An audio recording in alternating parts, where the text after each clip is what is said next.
Fala galera, beleza? Bem-vindos a mais um Direto do Forno e hoje com um assunto bem quente. Com certeza você sabe que o golpe de 64 é um dos assuntos mais debatidos quando a gente fala de história do Brasil. Um lado fala que na verdade o golpe foi uma revolução, impedindo uma revolução socialista no Brasil e que se as Forças Armadas não tivessem intervido, o Brasil seria uma imensa Cuba.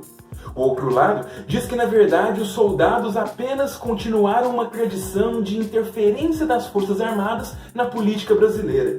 Que, na verdade, essa é a ideia de aventura socialista no Brasil seria um grande argumento que acabou dando sustentabilidade ao regime até 1985. No vídeo de hoje, eu vou tentar fazer um panorama antes do golpe de 64, vendo o que a historiografia tem com publicações para sustentar um desses lados. Antes de eu contar essa história, já sabe, já deixa aí o gostei no vídeo, se inscreve no canal e se curtiu, compartilha com os amigos. Lembrando sempre que eu deixo as referências do vídeo aqui embaixo na descrição. Mas dito isso, galera, vamos que vamos. Para a gente entender bem o golpe de 64, a gente tem que deixar claro duas ideias. A primeira é a ideia de Guerra Fria, porque o golpe não faz sentido se a gente não imaginar que o mundo, desde 1947, estava dividido entre duas zonas de influência. A zona dos Estados Unidos da América, privilegiando o capitalismo, a democracia liberal e outros aspectos, assim como a zona de influência da União Soviética, que preconizava o socialismo, a ditadura do proletariado, a revolução dos operários, enfim. Essa ideia de disputa de zonas hegemônicas acabaram fazendo com que o mundo entrasse numa espécie de war global.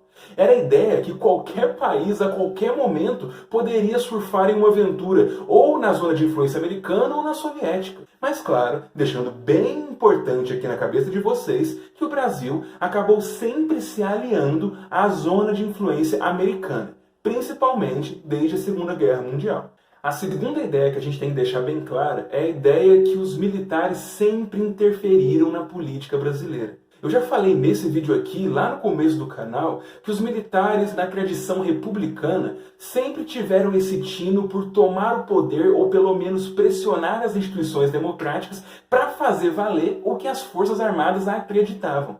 A gente vê isso desde a proclamação da República, que não à toa foi proclamada por um marechal, Deodoro da Fonseca. Nesse vídeo que eu falei para vocês, eu listo a quantidade imensa de intervenções que as Forças Armadas fizeram na democracia brasileira. E essas dinâmicas acabam se misturando muito bem porque o Brasil acaba voltando à sua democracia após o fim do Estado Novo em 45, pelas mãos também de um marechal, que é o Eurico Gaspar Dutra. Essa transição que a gente vê do fim de Vargas e começo de uma nova república, justamente nas mãos de um militar, é essa ideia de que as Forças Armadas ainda estariam sempre presentes nas eleições, nas campanhas políticas e também nos partidos políticos.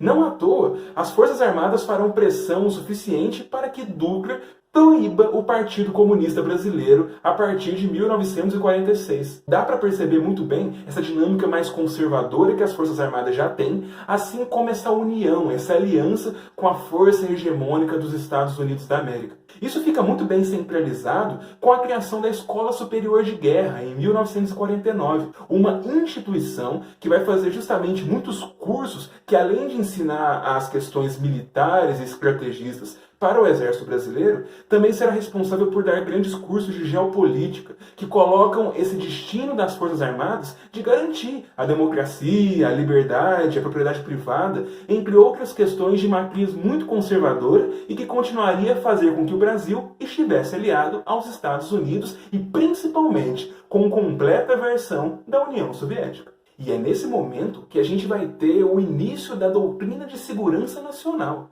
um pensamento geopolítico capitaneado pelo general Golbery do Couto e Silva, que seria o grande ideólogo do regime militar e estaria presente em vários ministérios de presidentes militares. O presidente Jânio Quadros vai chegar ao poder nas eleições de 1960. Via um partido nanico, que era o PTN, o Partido Trabalhista Nacional, e fazendo uma candidatura bem independente, autônoma, não se curvando nem aos interesses da União Soviética, nem dos Estados Unidos da América. O que é bem curioso, porque quem não acabava comprando um lado, acabava sendo empurrado para um lado ou para o outro. E nessa eleição, também teremos o fato da eleição para vice-presidente de João Goulart pelo PTB.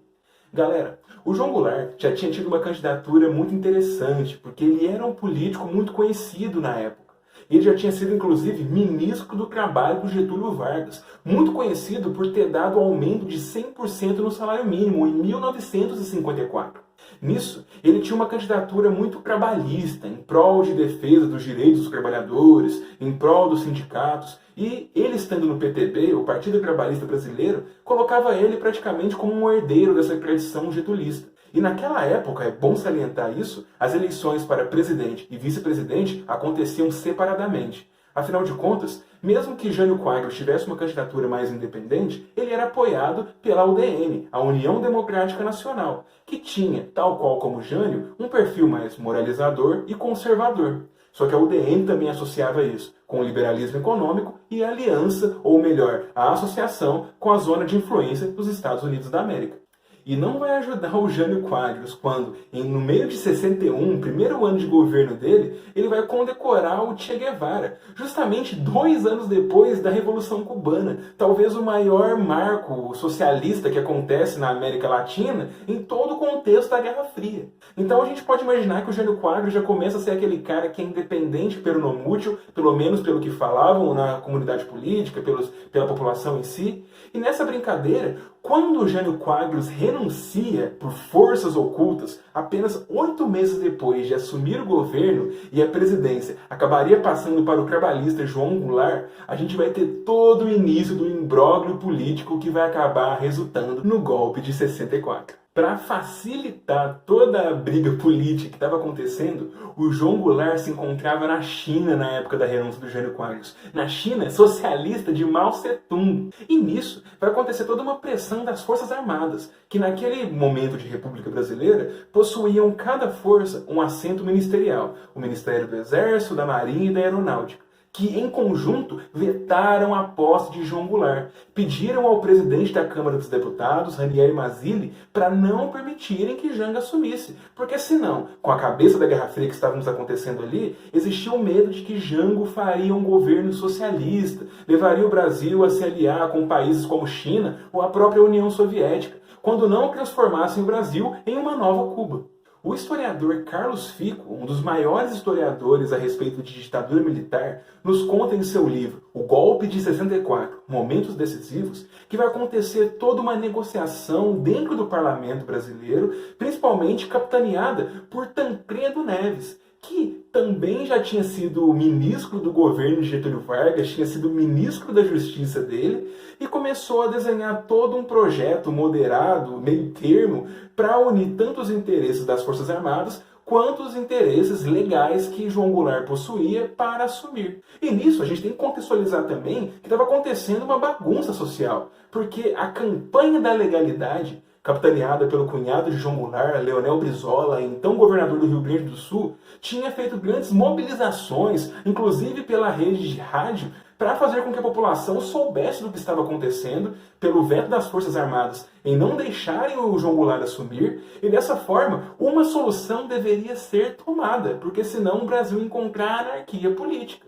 Nisso, a gente vai ter uma negociação, como eu disse, capitaneada por Tancredo Neves, que vai instaurar a República Parlamentarista no Brasil, na qual Tancredo Neves assumirá como primeiro-ministro. A República Parlamentarista vai durar de 1961, algumas semanas depois da renúncia do Jânio Quadros, até 1963. E nesse contexto todo, a gente tem que falar que está acontecendo todo um processo de construção de imaginário e divulgação de ideias. É a hora da gente falar dos grupos civis de desestabilização do governo João Goulart. Esse conceito de grupos de desestabilização vem muito dos escritos do Carlos Fico, porque ele vai elencar 2 grupos principais que irão utilizar de capital, tanto nacional quanto estrangeiro, para financiar filmes, divulgações radiofônicas, panfletos, aulas que privilegiassem os interesses capitalistas pela liberdade individual, por noções entre liberalismo e cristandade, por conservadorismo, por antissocialismo.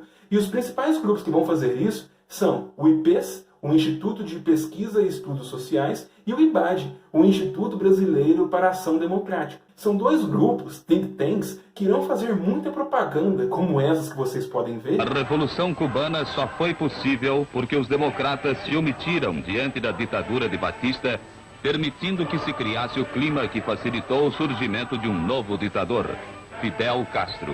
Que fazem justamente uma campanha muito forte contra o socialismo e reafirmam alguns valores ditos da civilização ocidental, como liberdade e propriedade privada. E além disso, é muito importante a gente colocar o papel dos Estados Unidos nessa brincadeira, porque desde 1961, capitaneado principalmente pelo governo do John F. Kennedy, nós vamos ter a criação da Aliança para o Progresso. Justamente uma instituição de cunho financeiro que prezava por acabar com miséria ou condições de infraestrutura e saneamento básico precários na maioria dos países, justamente para evitar uma ascensão de governos socialistas. E ainda, o René Dreyfus nos mostra em 1964, A Conquista do Estado, todo o processo de empresas nacionais e estrangeiras capitalizando candidaturas pró-Estados Unidos, pró-capitalismo, para fazer frente aos avanços mais trabalhistas ou esquerdistas que aconteciam nas eleições municipais e estaduais. Acaba que esses financiamentos e mesmo a influência dos think tanks como IPES e IBAD não acabam tentando eficácia. O que, na avaliação do René Dreyfus, coloca que esses grupos de desestabilização vão diminuindo em influência e poder para dar margem a grupos de conspiração, isso já usando conceitos do Carlos Fico. É muito interessante ver que essa ideia de desestabilização existia forte, mas ainda preservando um certo regime institucional. Afinal de contas, desestabilizar não é tirar do poder.